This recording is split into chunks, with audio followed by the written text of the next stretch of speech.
Just letting you all know that. Yes, now's the time to do that, Chip. Yes.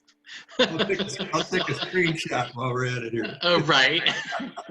We'll save that for promos of anything that we want to do.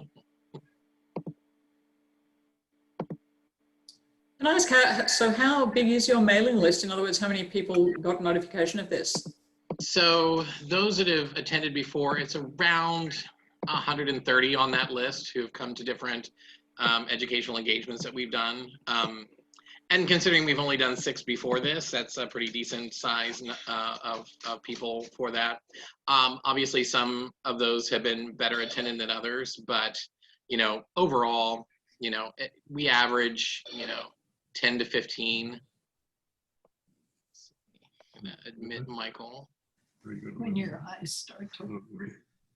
Yeah, I've got a Michael. Hello. Hey, Michael. Hey, Mike. Michael. Everyone too.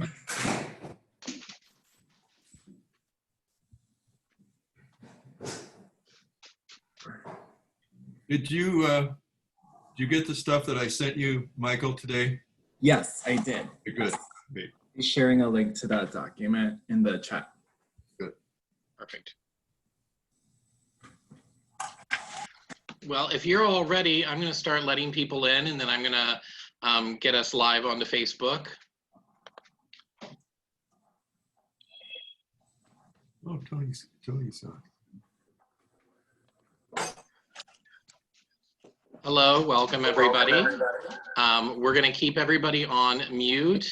And if you, in the course of this, if you have any questions, please feel free to put those into the chat.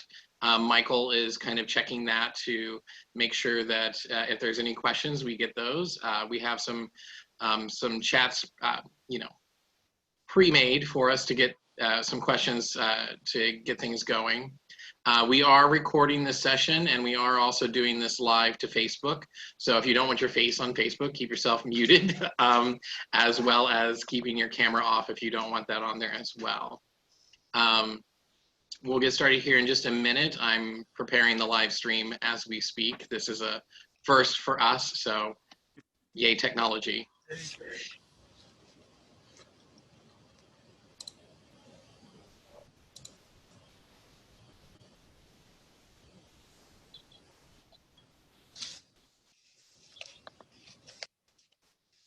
All righty, I think things are going. I believe so. Okay, well, I'm going to trust that this is all working on the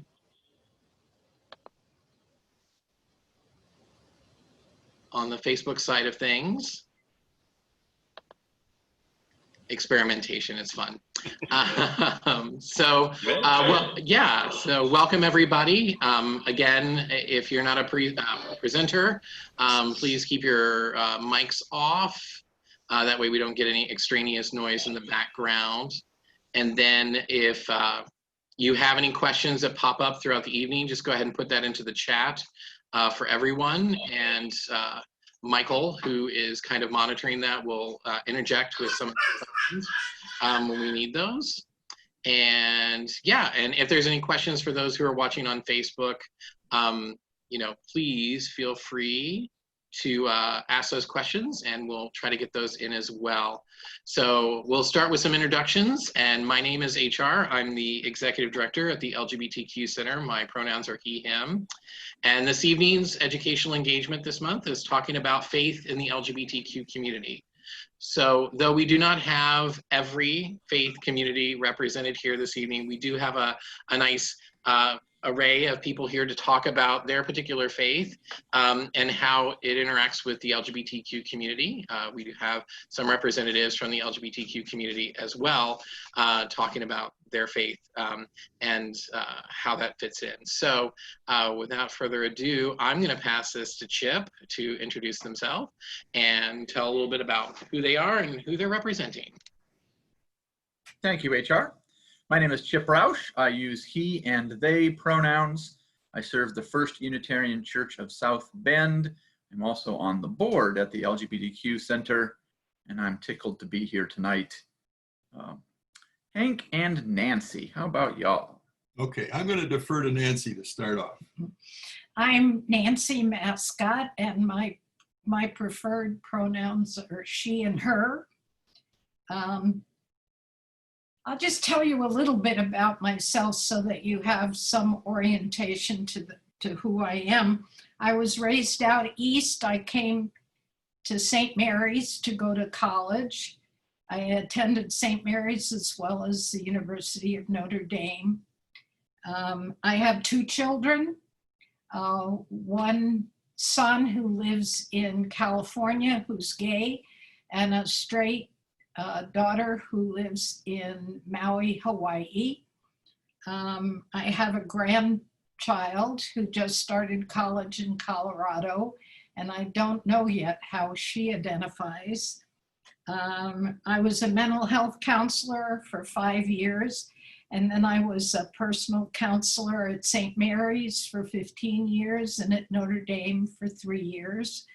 I initiated a panel at the Notre Dame Alumni Reunion, which is held every year. And I did that for 12 years, and now the gay and lesbian alum of Notre Dame and St. Mary's facilitate it. And I also founded the chapter of PFLAG for South Bend. And that's a little bit about me. I'm Hank Mascott. I'm the oldest of 5, born and raised in Fort Wayne. I went to the seminary, became a priest, was a priest for 30 years, and left 27 years ago to marry my wife, Nancy. I have a degree in theology. I have a degree in art.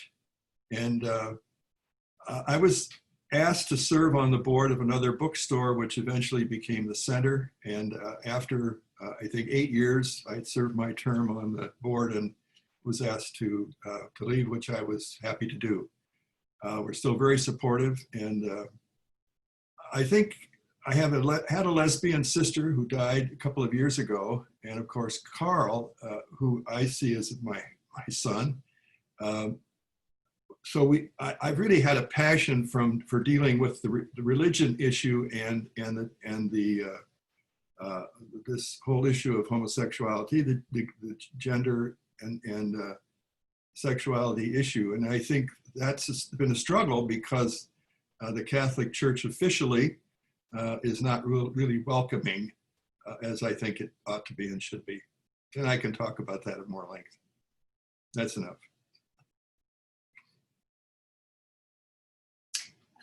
How about, who do you want to Oh. introduce themselves? Janet, how about Karen? Karen, rather, I'm sorry. Hi, my name is Karen Companez. I'm the rabbi at Temple Beth El here in South Bend, which is a Jewish house of worship, I suppose we would say, of the Reform denomination. That is the more liberal end of the spectrum. Judaism, like all religions, has a spectrum of belief and practice, and Reform is at the more liberal or left-leaning end, I would say, as opposed to Orthodoxy, which is at the other end. That's in a nutshell. I've been here for about 5 years, and that's enough about me. How about you, Reverend Matt? Yeah, thanks, Rabbi Karen. So I'm Matt Landry. I serve as senior pastor at First United Methodist Church of South Bend in downtown South Bend. He, him, his. So I kind of represent tonight mainline Protestant tradition, I suppose, as a whole.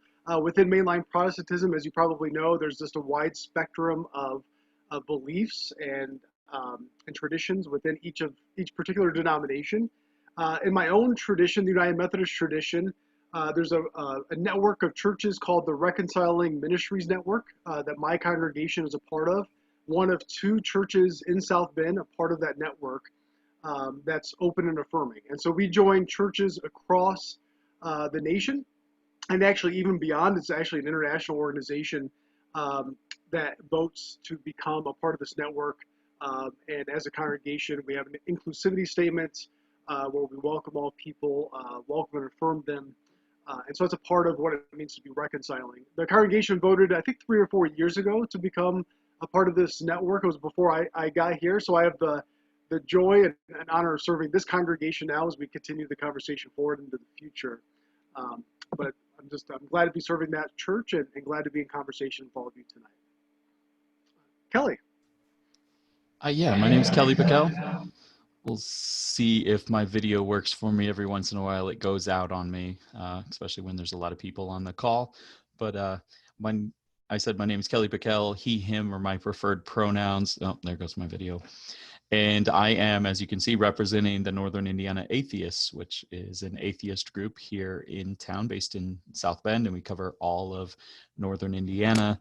We give people who have no faith or no religious beliefs a place where they can meet like-minded people. We do social gatherings and so forth. And our main mission is to fight to make sure that the government doesn't interfere with anyone's rights for worshiping the way they want or not. All right, who's next? Michael? Or... Everyone, my name's Michael. My pronouns are he, him, his, and I'm the program assistant at the LGBTQ Center, and I will be moderating the chat tonight. So any questions you have, please feel free to send over in the chat. And if you're watching this live on Facebook, I will be checking that chat as well. So you are more than welcome to drop a comment or inbox us in our messenger, and I will be answering questions tonight. Awesome. Thank you all for being here. And thank you all for representing your faiths here tonight. Because I think this is kind of an important conversation. As we as a collective have discussed before, you know, religion and the LGBTQ community has not always gone hand in hand. But as I've noticed in the last 20 some years of my life, how that's changed and that there are more open and affirming congregations and faiths, and that's kind of a wonderful thing to see. But I think that there's still some questions that a lot of people have. So I wanted to kind of give an opportunity to kind of talk about that honestly this evening. And one of the first questions that I have for you all, and whoever wants to kind of jump in on answering those questions, I'll let you have that. But what are some barriers that you feel that LGBTQ people face within belief systems, and how are you or your faith kind of addressing those? And whoever wants to begin this. I think when you talk about barriers, the Catholic Church probably ranks up there with the best. And part of the issue, I think, is we're an old institution. And I think we're still stuck somewhat back in the Middle Ages on a number of issues, sexuality being one. I think another being natural law. I think nature is much broader than natural law tends to be. But I think what's happening is that people shop, just as I think people look around for a church that meets their needs. That's going on in the Catholic tradition as well. And we both belong to the Church of Loretto at St. Mary's, that the Holy Cross Sisters provide a liturgy that is very open and affirming and welcoming. And because they have sisters from all over the world that come to spend some time there, it's really a very eclectic community. So we find it very stimulating and life-giving for us. I'll jump in. I forgot to say, I apologize. My pronouns are she, her, hers. This is a new skill for me, so thank you for putting up with me. The Reform movement has one of its platforms is that we say that we are audaciously hospitable. So whatever that means and whether we actually are, but that's one of our ideals that we aspire to. So all Reform temples in the United States, at least, I should say North America, as you know, supposed to be welcoming to all people who would like to, I guess, venture into them, however we want to understand that.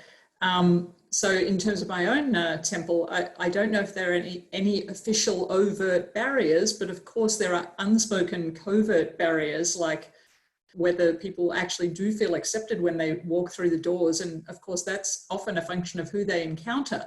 So, you know, we can say we're open and affirming and welcoming and all those great words, and however much we like, but a single, you know, off-putting or offensive comment, intentional or completely oblivious, can be, of course, a complete turn-off, and worse to anybody for any reason. So, you know, that's always the gulf between the ideal and what actually happens. Just some very practical things. Our building is quite old, so we don't have any gender neutral bathrooms, which is, once we're able to be back in the building, something that we are going to have a think about.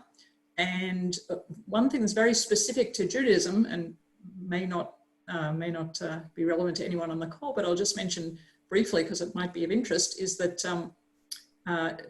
Jewish people have Hebrew names, and the name is formulated that you are traditionally the son or the daughter of whoever your parents are. And so, of course, that doesn't really work for people who don't, those categories don't apply to. So there's been some creativity in how to reformulate that, because Hebrew is a gendered language like French, for instance. You know, nouns are masculine or feminine, grammatically speaking. And so it's more of a challenge to come up with gender non-specific ways of framing things in a gendered language. But that is happening. It's also happening in Israel.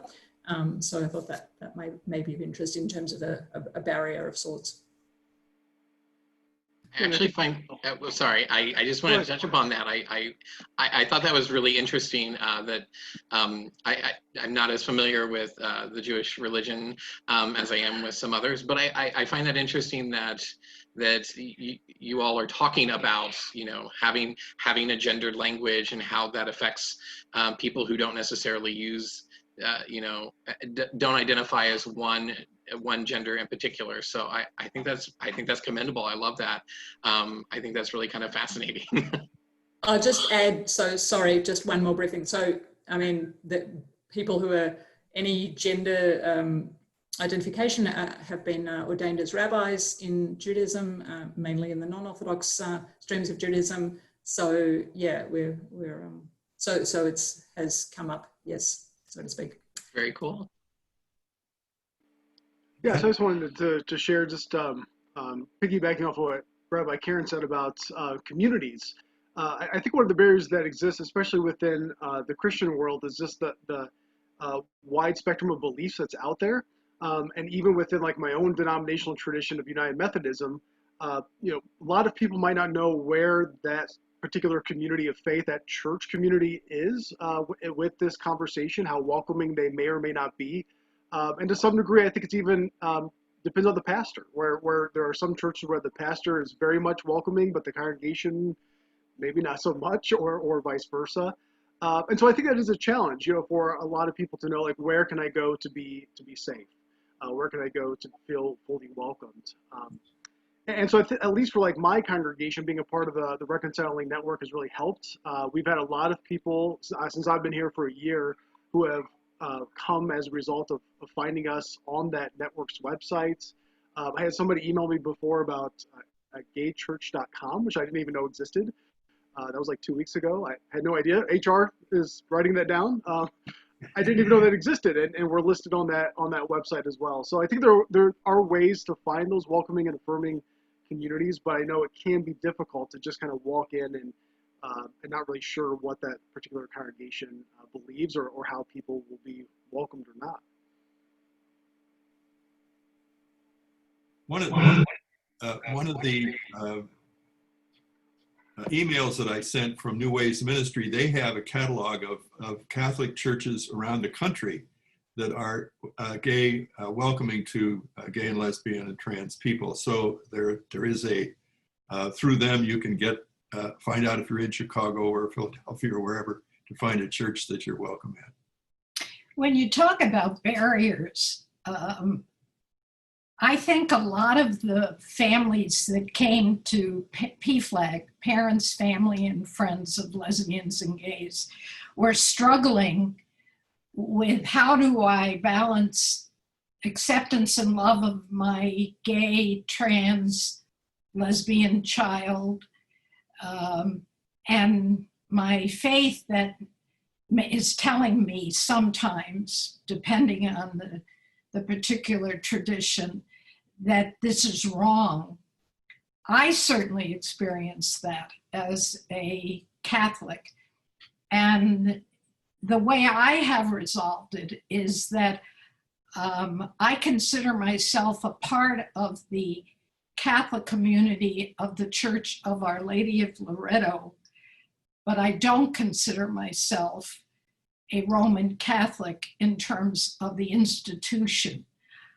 For me, I cannot justify worshiping at a place where I didn't feel my son was welcome.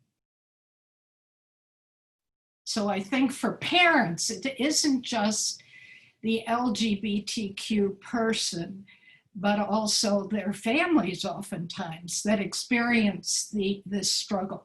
Barriers. Absolutely. Kelly, I think you had your mic off. Oh, mainly only because I have the mute button on my device. I would just say that on our end, we have a lot of members who are, including myself, who are formerly religious of various faiths and others. So it's good to see that many more of the faiths are becoming affirming for gay and transgender persons and everybody else along the spectrum. And for those that have just grown tired of religion or are not finding welcome there, then we're always there to be a voice for them as well. Now, is that true of all atheist groups, or is that just the Northern Indiana atheists? I'm curious.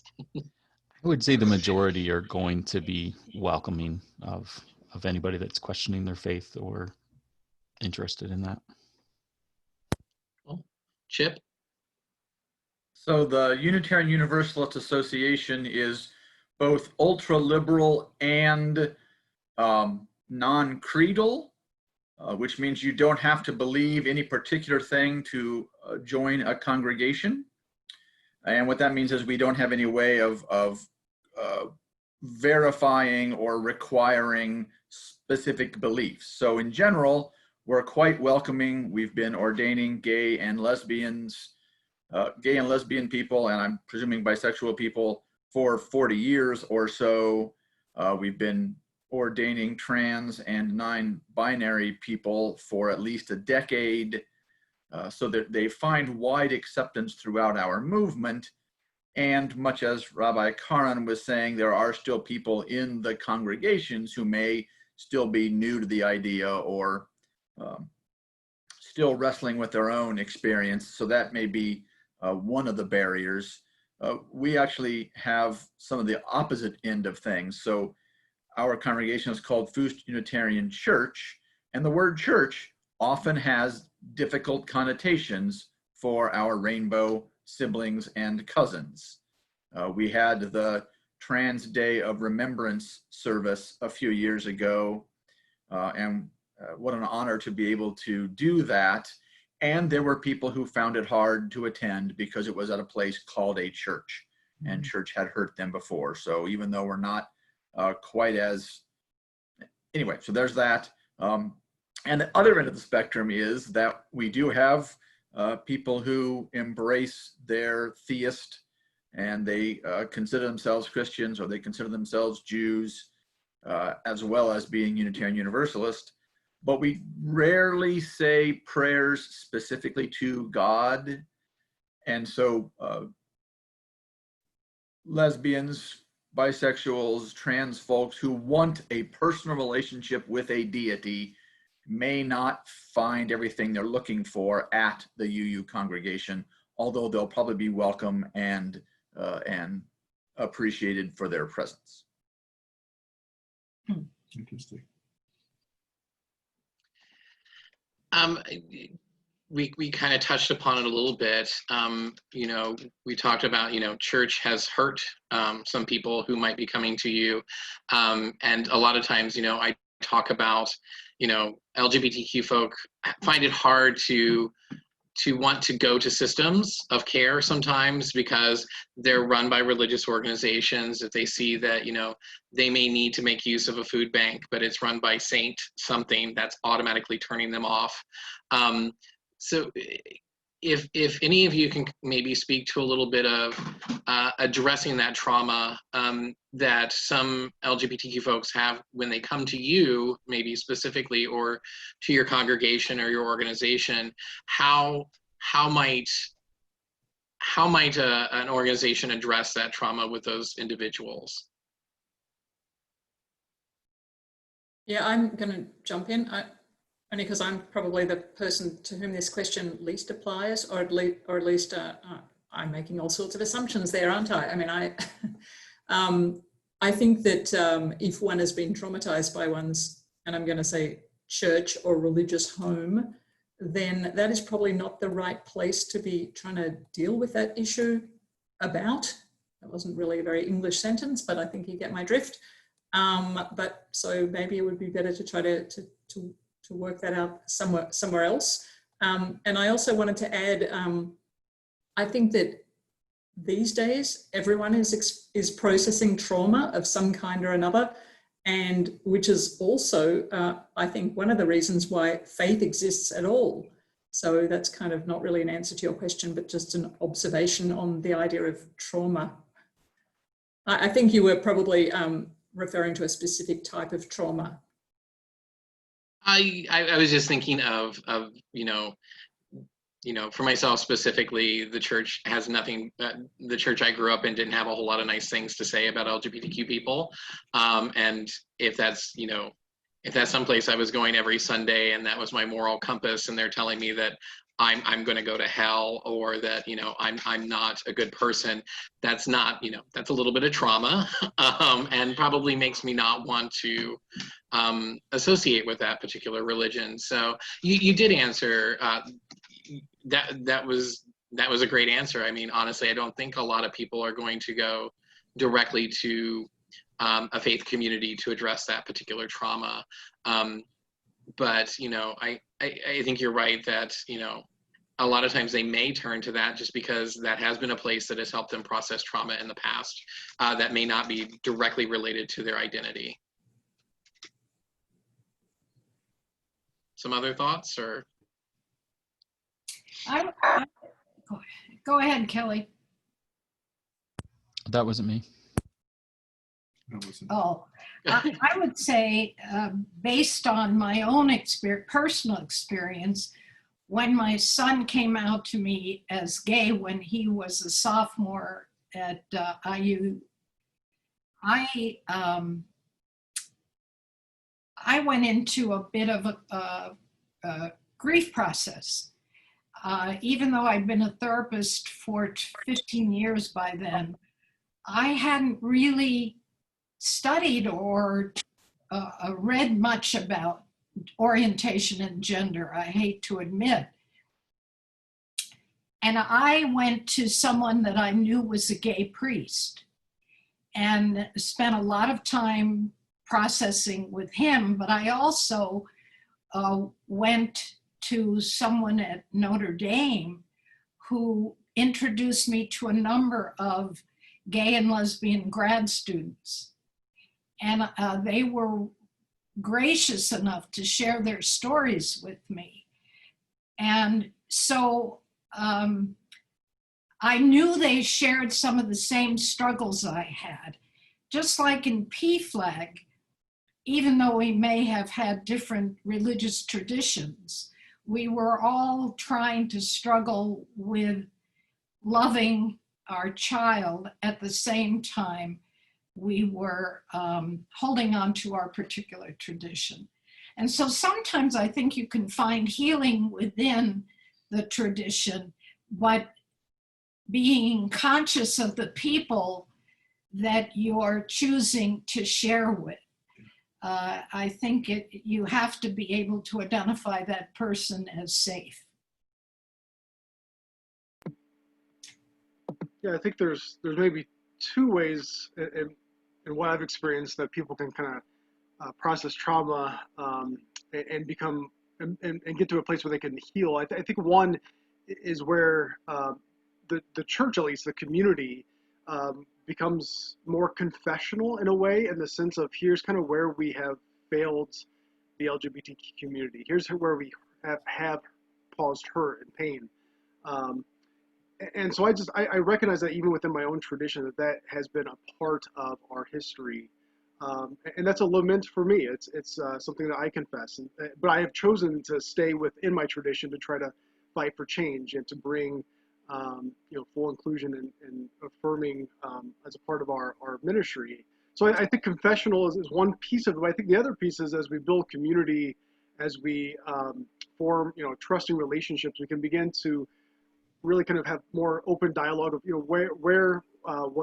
how was a person hurt, and how it is that can a particular community of faith help them grow and change from that place of pain that they have had from a church community in the past, perhaps. I know for me, I'm a spiritual director as well, and so I had a member of my church, my previous church I served, who he experienced the loss of his husband just a few years before I arrived, and really struggled with trying to find community to really talk that through, just to kind of talk about the loss of his spouse. And in spiritual direction, he really kind of brought that forth, and I was able to help him kind of work through that spiritually together with him, I believe, get to a place where healing was able to come. But I just know there's a lot of trauma related to image of God, whether it's like our own image of God that a community of faith has placed on a person as a result of them growing up. That affects our own image that we believe we have. I think it's especially true for people in the LGBTQ community, our understanding of Christian community. And so I just think, in trusted relationships, like a spiritual direction relationship, or just in a community that people just feel comfortable of sharing, to me, that's the best way that people can process that trauma, and I pray get to a place that they can find healing within a Christian community. Thank you. Within the lifetime of several of us on this call, so Presbyterians and Methodists were considered a mixed marriage. The denominations and the specific confessions in each of those traditions were much more rigorously enforced and held to. These days, I think people are much more comfortable just attending any kind of religious tradition, spiritual tradition, including atheists. And it's the relationships they find there, whether it's the leaders or the people sitting next to them. That's the most important thing these days, perhaps. So you can find connections, and at least one of our UU theologians has talked about finding God in the connections between us. So I think that's how we can work on the trauma, is forming healthy relationships wherever we find them. One of the things we've discovered is the power of story and people's story, that I think has helped people who have faced trauma. And many of the projects, that the thing that Nancy started at Notre Dame was basically people telling their stories. And we've done some work with the Marinus down in the University of Dayton, in Dayton, Ohio. And again, we took story as sort of the heart of what we did with groups of people to try and educate. And so I think just the power of people's story, I think, is important in terms of dealing with trauma. And I was going to say what Chip was saying about people needing that relationships and connections with others is one of the main reasons that we formed Northern Indiana Atheists, because people that have left religion, that's the main thing that they have an issue with, is they've lost many of their friends, often their family, just for leaving the religion there, and they don't have that support group any longer. So we've tried to offer that to people that are leaving religion or that don't have any religion. Good point. I'll jump in and speak for Kelly here and say it. I think sometimes these days it's actually harder to come out as atheist than it is to come out as gay or lesbian. Yeah. Not always, I'm not trying to make a blanket statement, but oftentimes. I think that's true. Michael, did we have a comment or a question? Yes, we do. So Michelle Sawan is watching with us tonight and wanted to share a little bit of their perspective. They say that from their perspective, a lot of folks haven't worked out from, excuse me, haven't worked out from their theological framework how and why aspects of the LGBTQ plus experience are okay ideologically. A lot of us try to reconcile the two by compartmentalizing, but it's harder to find a cohesive theological framework that embraces the experience as legitimate. I would agree. One of the books that I found very helpful is Sexual Ethics by Michael Lawler and Todd Salzman. And again, he looks at sexuality from a much broader perspective, psychologically, biologically, and not just from sort of a limited approach. And I think that whole idea of trusting people's experience, I think the church tends to come up with laws and impose those, and they don't listen to people's stories, their personal experience. And we have to trust people's conscience, people's experience. And I'm going to follow up on that and throw out that question. I think that's a good point, Hank. I think, a lot of these organized religions have been around for hundreds and hundreds of years. It's a lot of tradition to kind of push back on, especially recently when you think about how much change has occurred. I think, there's still a long way to go, but there's a lot of that tradition to push back against on, responding to people's experiences, not just necessarily what the church tells us, but responding to what people's experiences are. I'm curious, as the rest of the panel, like what's been your experience in kind of recognizing the individual's experience and their religion? I'm kind of curious on that, if you have anything. I just want to jump in on this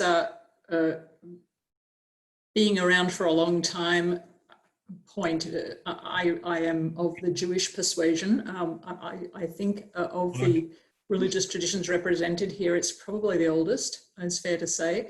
However, the Reform arm of the movement has, Reform Judaism developed as a response to Orthodoxy to say, hey, we want to be Jewish and, live in 2020 in North America. Well, it actually started in the 1800s in Germany, but, how can we make this religion relevant to the time and the place in which we find ourselves? And some people are surprised when they meet me, they didn't know that women could be rabbis, for instance. And I think that ordaining women was, finally brilliant because women are brilliant. But apart from that, that was a joke, everybody out there on Facebook land. Not really tongue-in-cheek, but it certainly made everybody in the movement sort of reconsider things which had been sort of sacrosanct perhaps before that. For instance, having time off to care for a family, for instance, which is not a radical notion, but before that, men were not as likely to bring this up as an issue which actually affected their lives, which of course it did. It just wasn't politically correct to say that. That's just an example, and many other ways. But in terms of the religion, just want to get back to the religious underpinnings for all this. And I mean, it's easier for me to say because I'm not part of a Christian tradition, which I think is this is a very big deal, more of a big deal, I'm guessing. But there's one verse in the book of Leviticus which is variously translated. I found out when I had another look for today's gathering. So the translation I found was, "Do not lie with a male as one lies with a woman. It is an abhorrence." It is an abhorrence. So from that one verse, all the rest kind of followed, I think, if I'm not mistaken. And, you know, all the people who get hot under the collar about that particular verse, I wonder if they're equally bothered by, oh, I don't know, 2 chapters later, Leviticus 29, where it says, if anyone insults their father or their mother, that person shall be put to death.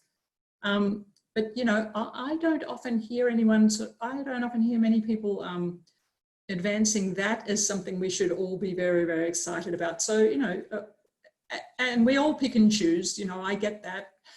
But it seems to me, and not just me, that this verse in Leviticus was about a particular kind of liaison, if you like, at a particular time. And I don't think it, and not just me, but other people, many people, don't think it's actually saying anything about, you know, loving, committed, long-term, monogamous, or other kinds of same gender relationships. So anyway, I'll stop rabbiting on now about that. And I've had shellfish this month, and I'm wearing 2 kinds of fabric right now. So I'm all kinds of bad here. I wanted to follow up on what Karen said about women being ordained as rabbis. I think this is a tremendously important issue in the Catholic tradition. The lack of the female voice in our church. As a result of the virus, at the Church of Loretto, we have a Zoom Mass that about 200 people attend. And rather than having homilies, which usually is the responsibility of the presiding priest, we've been having reflections because it's not a traditional Mass. And most of the reflections have been done by women. You're excellent. And as a matter of fact, one of the women related the gospel to her experience with her trans son. And it was so moving and touched so many people. The power of story once again, and we're missing in our tradition a lot of the feminine voice. Unfortunately, we're working on it. I mean, that's why we stay. We work through our trauma within the tradition, and it continues to be a trauma. Nancy reminds me we're actually supposed to be answering a question here. Thank you for bringing up the power of story again.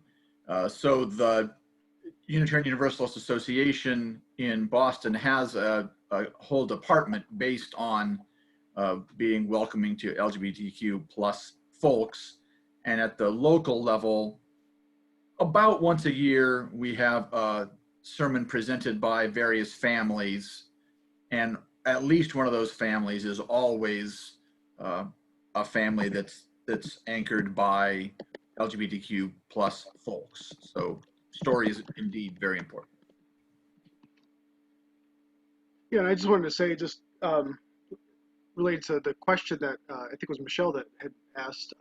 You know, I just think it's really hard for people to change, and especially within the church. I think they consider scripture, theology, the tradition of the church, and they wrestle within, I think it was, as Hank said, you know, kind of their own personal experience with people who are different than maybe themselves. And so I think they wrestle with what that, and that's been my experience as a pastor. People who come to me and say, well, I know the church says this or the Bible says this, but my experience is this. So what do I do with that? You know, which is a great thing to ask. And I think, you know, faith is always seeking understanding, and we always have to be kind of renewing our understanding and experience of God and faith and our relationship with Scripture as well. And so I think as people look at, you know, the overall message of Scripture and you know, love God, love neighbor, which is throughout to some degree, and you know, very important for us, for Jesus' words to us, and how do we then live that out in our experience?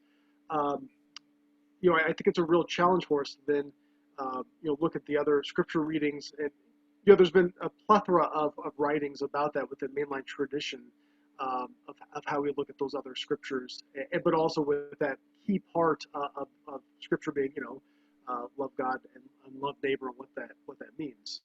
But I also realize, as a pastor, that I feel like there's something old kind of crumbling, and there's an institution that's crumbling, changing. I want to say very slowly. And I just think as we continue to consider how reason, how science, how experience is a part of our faith experience as well, I think that's going to continue to change how we look at church and how we form community. For my own tradition, United Methodism, we started ordaining women in 1968. And there are still some churches across the United States who have never had a female pastor. So that's still a new concept for some churches, for some Methodists, and it's true for mainline churches as well. And there's scripture that you can go back to defend some of those points. And I just think it's something we continue to wrestle with. And I think it's important that we do that in community, that we wrestle with that in community, and we always seek a faith that informs our tradition today, and informs our experience today with others.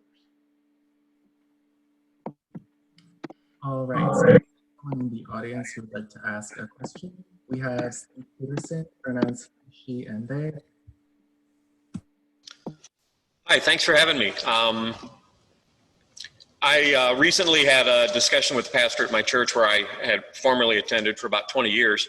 And one of the things that he had issues with was he said that any congregation that affirms and accepts me as gender nonconforming, non-binary must be led by false prophets, because those are the people who will lead the church, in the end times. And he said that those people aren't worshiping the same God that you grew up worshiping, so therefore they're leading you down the path of destruction, and you'll burn in hell, and et cetera, et cetera. And so I just have had a huge issue with the fact that basically they excommunicated me from the church because of my gender choice. And I'm just curious about how some of you pastors might address that type of a statement. Can I ask you whether that, oh, you've disappeared. Can we? Oh, I'm there. I'm still here. So I'm just curious, when you heard him say to you that you would burn in hell, how did you react? Oh, obviously I was upset. I was frustrated, but I knew that he was trying to gaslight me basically into believing that what they believe is the only way to believe, and that any other belief must be, false, and that you'll burn. So yeah, it was a very strange conversation. I never expected to hear that from the church I attended for over 20 years, but it happened. I'm sorry those words of hatred were poured into your ears. And in my understanding, I presume this is a Christian tradition. Jesus did not teach hatred nor division, but only love. So I would say if there's any false prophets, maybe look at the four fingers pointing back at that person's self.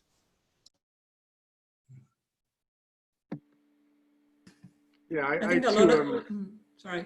No, I was just saying, I too, I just feel, for one, I'm sorry you had that experience, and two, I just, I think one of the things that continues to kind of drive my own personal ministry as a pastor is just to always go back to the theological understanding that every person is made in the image of God, and I try to interact with people in that way. And anybody who comes to my church, that's the way I want to begin any conversation, and then to live that out with I'm called to love God and love neighbor, and to accept and welcome on, to walk with others who are different than me and understand things different than me, and that's okay, and that's how we should live together in community.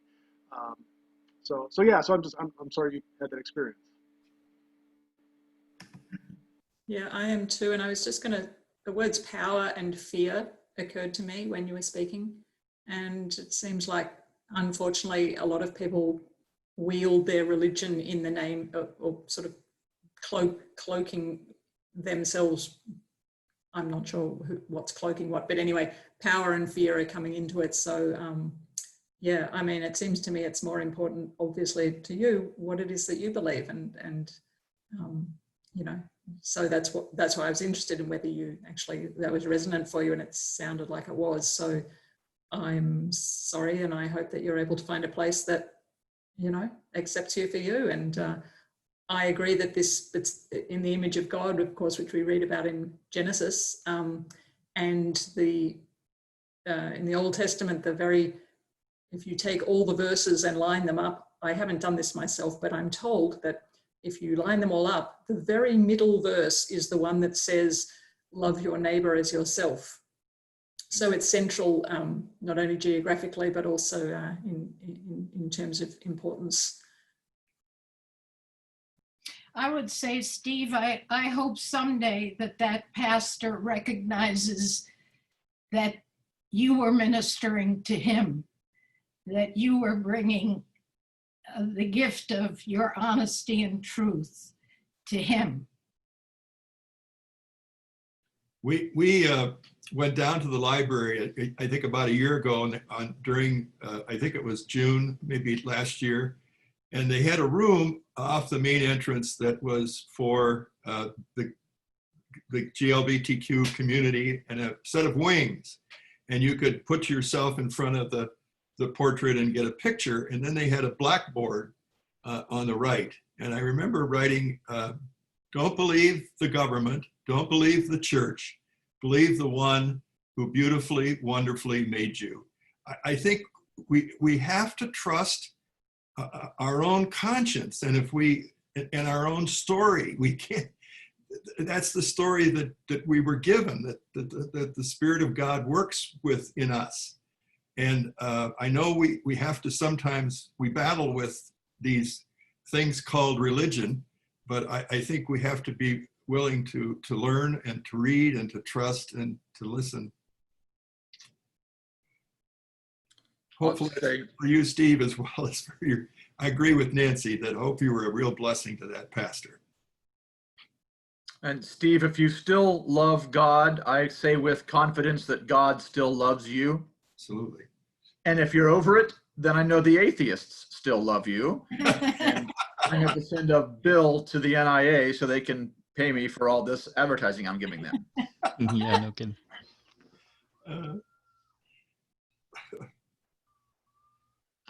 Yeah, thank you for sharing that. And again, if anybody else has any questions or even just comments that they would like to share, or stories, you know, please feel free. We'll get you in to ask those questions. The other thing that kind of, you know, it's wonderful to hear all of your responses to Steve. I think that's fantastic. You know, I wish more religious leaders responded the same way, had the same level of compassion that you all have for everyone. So kind of along that lines, if each of you could kind of speak to, you know, as I stated at the beginning, you know, my 40 some years on this earth, you know, the place of religion and particularly churches and places of worship have changed so much in their response to the LGBTQ community. And I think it's really kind of interesting to hear how that's changed for you all as leaders within a particular faith, and maybe just to talk about a little bit of where you've come from, where you are, where you're going. Karen alluded to that a little bit earlier, talking about some of the changes that they have all identified that they're working on. But I think it's important to give some people some historical context to talk about, you know, where you've been and where you are now and where it's kind of headed, because I think that's kind of interesting to kind of get that historical perspective. Whoever wants to start. Well, I'll start, because in this pandemic, I've been writing a lot of letters, and I battle with my local bishop, Bishop Rhodes in Fort Wayne, South Bend.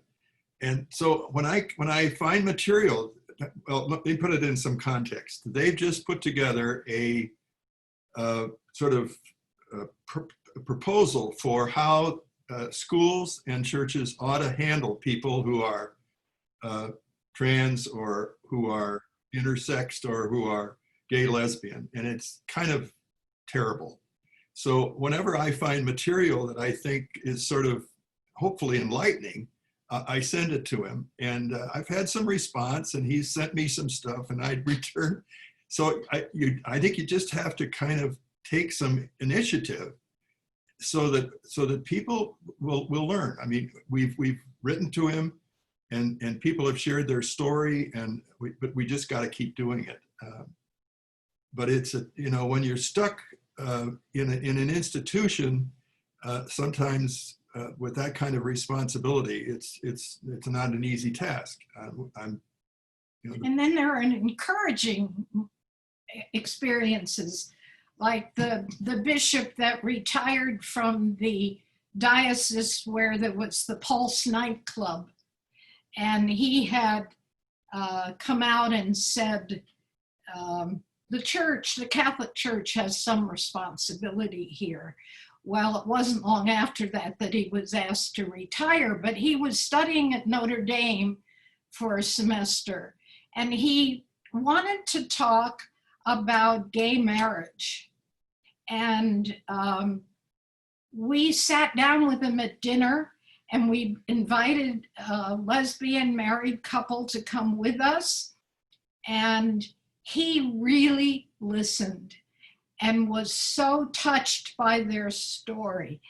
So there's movement. There are people all around that are struggling to grow and to learn.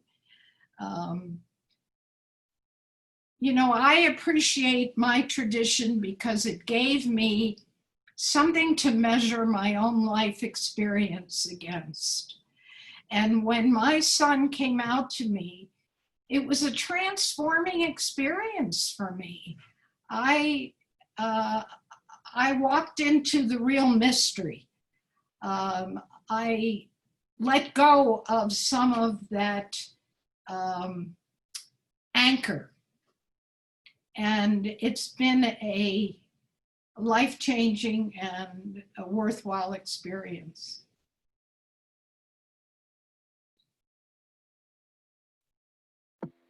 I think I could share that. I just think in my journey, I've been really encouraged by ecumenical relationships that I have had. So people outside of my own Christian tradition, the United Methodist Church. I obviously talk a lot about that because that's where I've been ordained. Obviously, that's my tradition. But I don't want to leave out so many other mainline Protestant friends who've been encouraging to me as I've worked through my own understanding of experience as a pastor and as a person of faith in general.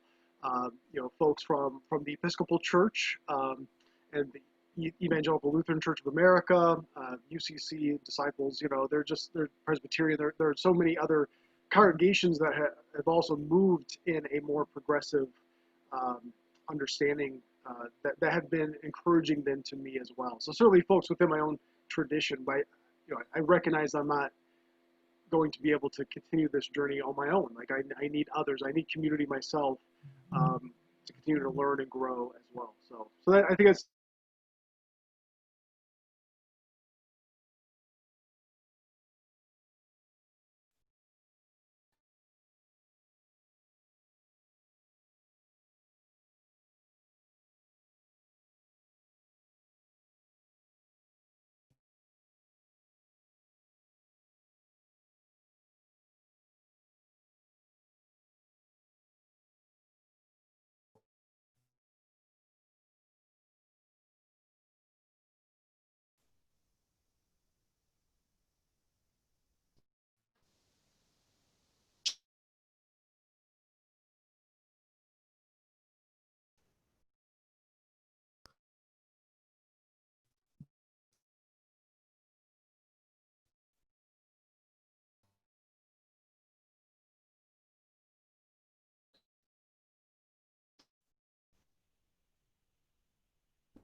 trying to amass power. I think the church with a big C these days is all about too much power and empire and too little about love for each other. And here I am preaching again. I'll stop. Touche. Yeah, wonderful points. This has been great conversation. I am kind of curious as faith leaders how you see the greater South Bend, spiritual community, faith community in greater terms. I know, Matt, you kind of talked about that a little bit, but I'm kind of curious as to how you all perceive the general areas, diversity and inclusion, if you will, in general speaking, not necessarily in specific churches or synagogues or whatnot, but to just think, how good are we in this area in the way of being diverse and inclusive, just in general within the larger community? When we moved the center to more to Mishawaka Avenue across from Adams High School near IU, one of our concerns was, is somebody going to throw a rock through we have picture windows, big windows. And I think we've been really amazed at how acceptable that presence has been in our community. And we've been blessed, of course, with a mayor who's gay and is married. And so I think in some ways, at least South Bend, as far as I know, I think we're one of the only cities in the state that have a facility like that. So I think in some ways we've been lucky in this part of the country. Now, if we're talking about, I'm sorry, go ahead, Nancy. I was just going to put a plug in for the Interfaith Dialogue, the women's group that Karen and I have participated in, that was started about 20 years ago. Muslim, Christian, and Jewish women gathering and sharing information about their traditions. I think that's unique in many cities. I've been sort of disappointed that there aren't better interfaith clergy groups. I've worked in some cities where there were really vibrant clergy connections across all the various variations. But what I will say I'm tickled by, the United Religious Communities is one of the longest interfaith organizations in the United States. And they do a couple of things a year. There's a prayer breakfast. There's some other activities that they put on. We've tried to do some Thursday lunches, just drop in and have some conversation. So that interfaith dialogue is happening among lay folk, if not among clergy, at least. Yeah, I just say about Mayor Pete that of course the most heartening thing was he was, I think, re-elected by 80% or something after he came out. So that I think was very heartening. So I'm gathering that, HR, that you were warning. The question was about gender inclusivity. I mean, we're talking about interfaith inclusivity, which is, I think, good but different. And my answer is I have no idea, because I'm, part of the dominant class in terms of gender identification. Is that the right way to say it? I mean, I'm a woman and I'm heterosexual, so I don't really know. That's like saying to a Christian, what's it like? What's anti-Semitism like in your city? Or saying to a white person, well, what's racism like in your city? I mean, maybe I'm missing something, but that's my response. No, I think that's fair. I think that's absolutely fair. I think I was leaning a little bit more toward what has your experience been in conversations, maybe with people within your congregations, of more anecdotal, less data driven, I guess, is really where I was headed for that. But yeah. For us at Northern Indiana Atheists, inclusivity has always been a cornerstone and crucial for us. We've participated in as many Pride events as we could. We have LGBTQ board members, including myself. I'm openly bisexual. So we understand there's also, I don't want to say they're the same, but there's a struggle between coming out as a gay person or transgender or anyone on the spectrum, and as coming out as atheist in this society that it values religious faith so importantly, to the fact that someone running for public office pretty much has to almost lie and say that they are religious. We have Donald Trump as an example of that, where who knows how serious he takes his faith, but he has to at least appeal to religious people in order to make his case. Yeah, so I've been in South Bend for just over a year now. I moved last summer. Was appointed to serve First Church, and one of my first contacts was HR, just to kind of find out what was going on at the LGBTQ Center and how I could maybe support it or be involved in some way. And so I've tried to find my own kind of roads, if you will, into the community. I've found I found South Bend to be fairly progressive and welcoming and whatnot. And I found my way to other clergy leaders of other communities as well. But I will say, I think that's an area that we can try to build on, like, more of a progressive faith conversation going forward. How could we all kind of interact together and support, the different faith communities and lay people who are a part of them in this conversation. So I will say, on Facebook, I did notice a couple comments. I do want to make a shout out just to, St. Peter's United Church of Christ and Pastor Scott, who I reached out to pretty early. I think he reached out to me actually when I first got here, and just said, hey, I want to introduce myself. And then I've known Father Brian at the St. James Cathedral, the Episcopal Cathedral, for actually a long time before I moved to South Bend. And so I've had some really great connections with some other clergy who are like-minded in this sense, who have been really supportive of me. And they did not pay me to make the announcement for them or the advertisement. I just, I also will say that, I feel like a part of my responsibility is to help people find appropriate community that fits them. And so that might not be my church, and that's cool. That's all right, but I want to make sure that people are plugged into the place that they feel loved and welcomed, and they can be who God's wanting them to be, and so if that's another church or another community of some sort, I feel like I have a responsibility as well to share that. So, but I will reach out to Pastor Scott and Father Brian for their checks later. So, make a nice donation to the church. That's right.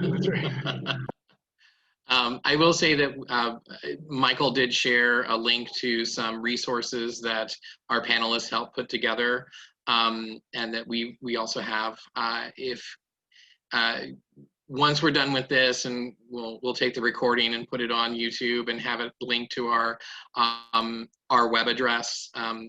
We'll share this out again, and we'll share out that link with the resources on there. And if any of the panelists come up with more resources that we can add to that, we will definitely keep adding to that and sharing that out with everybody. I know some of the books I think Hank was talking about are listed on there as well. So, there's lots of different resources, whether they're in person here in South Bend or, they're books or podcasts or websites or what have you.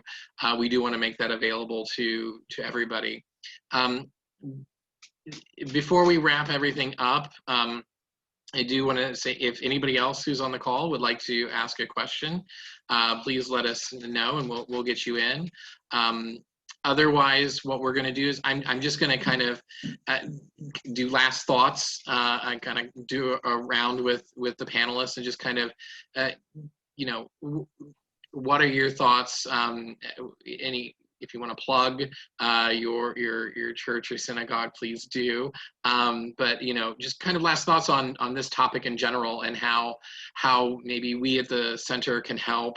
How maybe your church or synagogue can help LGBTQ people either find their community, as we've been talking about tonight, whether it's you specifically where you are or someone else, how can we all maybe do a better job of that?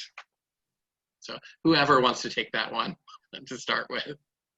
So first of all, I want to thank HR and Michael because Michael was the one who reached out to me for convening this panel, and he's doing all the really hard work behind the scenes for convening this panel this evening. And so if there are any people who are Jewish who are listening and you want to check out Temple Beth El, which is a Reformed temple in South Bend. There's also Sinai Synagogue, which is conservative, and there's an Orthodox community.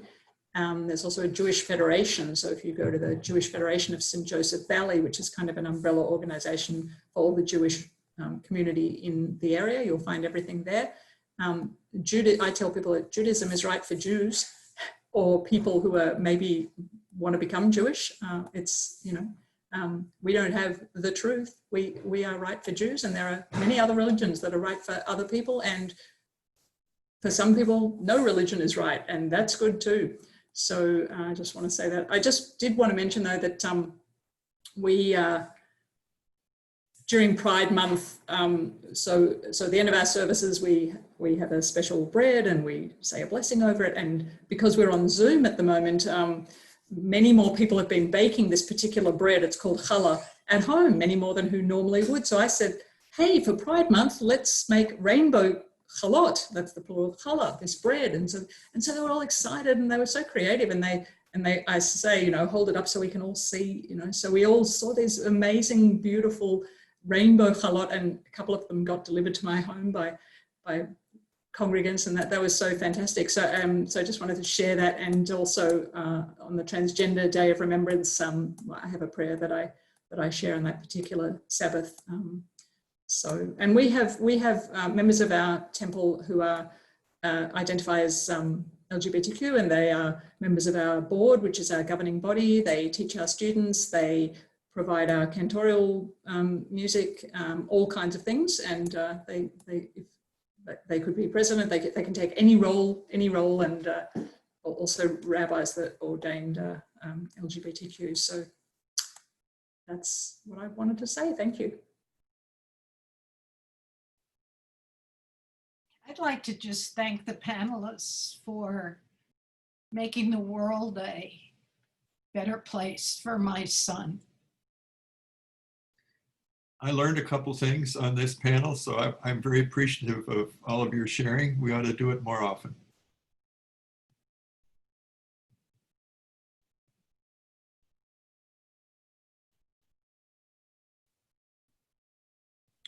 So I serve the First Unitarian Church of South Bend. There's also the Unitarian Universalist Fellowship of Elkhart, a half an hour, 2 hour east. And I'm going to be presumptuous and speak for all of us on the panel that say the whole point of these traditions is to be kind to each other. And that includes wearing one of these things and go vote.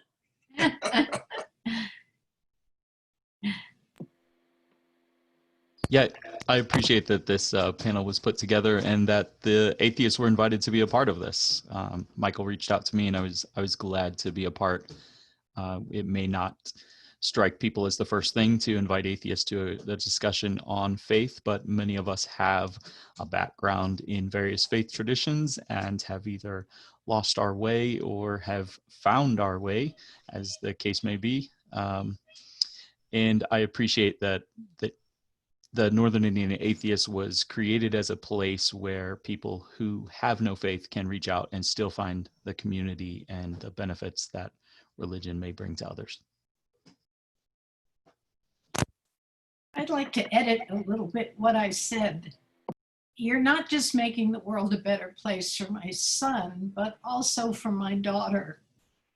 I think that as we struggle to bring the truth of GLBT people experience to more people, that it's changing the world. It isn't just the GLBTQ person, it's straight people as well. So thank you. Yeah, so I just agree with what all of you have shared already. Just I think it's good to be in conversation with all of you and just to get to know you a little more and your own traditions. I think I recognize how important community is, and just having conversations like this, not only in our own places that we're comfortable, but just with others. How do we build community, and how do we learn to be kind, as Chip said, and love one another, and support one another. I recognize in the church world that it's, things can be challenging and difficult when change comes, and change doesn't always come quickly to church institutions. But someone asked me just a few weeks ago, how do I feel about the future of the church? And I said I'm hopeful, because I just see so many communities saying that we want to be more welcoming and affirming to all people, because that's what we believe that God is calling us to do. And so I leave tonight hopeful, being in conversation with all of you, and just for my own community of faith, which is First United Methodist Church of South Bend. I do want to say that, proud of my community for taking stands before me, and that we continue to do that. But also just glad to be in relationship with so many other church communities and other organizations throughout South Bend that are also saying that we support and love and affirm everyone. So I leave tonight hopeful. So thank you. So we do have a quick question from our Facebook Live. And we have someone who asks, the interfaith conversations are really cool, but it seems comparatively easier when everyone there believes in the same God. The differences obviously come up about Jesus. Are people who recognize or follow other gods also welcome? And when I guess I can speak, when we were organizing this panel, we wanted to bring in as many voices as we could. This is the first of many discussions. This is going to be an ongoing conversation, continuing discussion, and we are more than happy to include other peoples of other faiths as well in this conversation, to include as many voices as we can. So yes. Thank you both. Well done. Yes. Michael and HR. Yes. This is the what is it? The Gratification Society or something like that. I do want to thank you all for participating. This has been wonderful conversation. I want to thank everybody who's stuck it out on Facebook with us, and everybody who's been in this live chat as well. Just a couple of quick shout outs as well. Thank you to Michael for organizing all this. He did all the hard work. I just came in and, talked a lot, but thank you to Michael for doing all that hard work, and also thank you to the Pokagon Fund, which gave us a grant to do this educational series throughout the year. So thank you to them. And again, if you're coming to this late and you want to see it, we will be getting this up on our website, and we'll also be sharing it via Facebook. Though you can't ask live questions at that point in time, you can at least listen in to the conversation and maybe get something from it. So from all of us to all of you, thank you so much for participating. I think this was great. Hello to the puppy down there in the corner.